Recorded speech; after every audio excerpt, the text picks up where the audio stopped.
Hindi story. किसान की बेटी। एक बहुत गरीब किसान था। वह अपनी बेटी के साथ एक छोटी सी झोपड़ी में रहता था। उसके पास खेती करने के लिए इतनी कम जमीन थी कि उसकी फसल को बेचकर उसे बिल्कुल थोड़े से रुपए मिलते थे।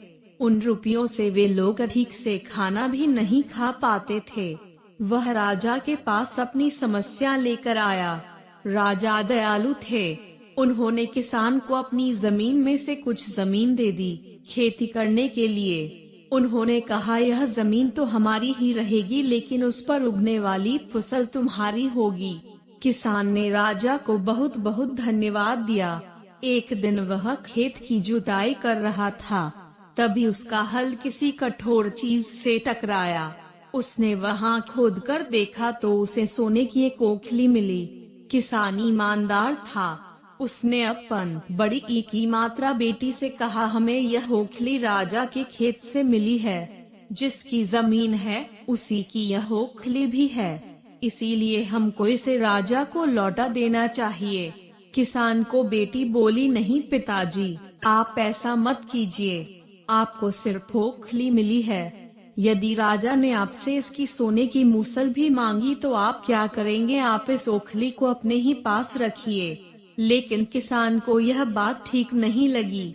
वह बोला, जो चीज हमें मिली ही नहीं, वह मांगने का राजा को कोई अधिकार नहीं है।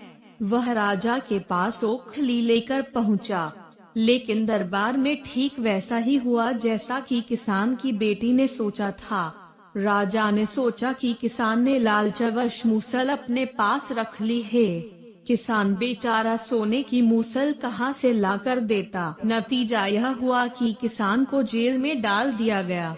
जेल में न उसे ढंग से खाना मिलता था न पानी। किसान को ऐसी गलती की सजा दी गई थी जो उसने की ही नहीं थी। वह खाए पिए बिना निढाल हो गया। लेटे लेटे वह रोता रहता था और कहता था, बेटी की बात मानी होती, काश मैंने अपनी बेटी की बात मानी होती। एक दिन राजा ने उसे ऐसा कहते हुए सुन लिया। उन्होंने किसान से पूछा कि वह ऐसा क्यों कह रहा है। तब किसान ने राजा को पूरी बात बताई। राजा को अपनी गलती का एहसास हुआ। किसान को तुरंत छोड़ दिया गया। किसान की बेटी को राजा ने दरबार में बुलाया। उससे बातें करने के बाद राजा को पता चल गया कि वह कितनी बुद्धिमान है। किसान की बेटी को राज्य के खजाने का मंत्री बना दिया गया। उन्हें रहने के लिए घर और सभी सुख सुविधाएं दी गईं। किसान और उसकी बेटी सदा सुख से रहे। किसान को थोड़ा कष्ट जरूर झेलना पड़ा, लेकिन अंत में जीत सच्चाई की हुई। कहानी अच्छा लगा है तो लाइक करें और चैनल को सब्सक्राइब करें। वीडियो पूरा देखने के लिए धन्यवाद।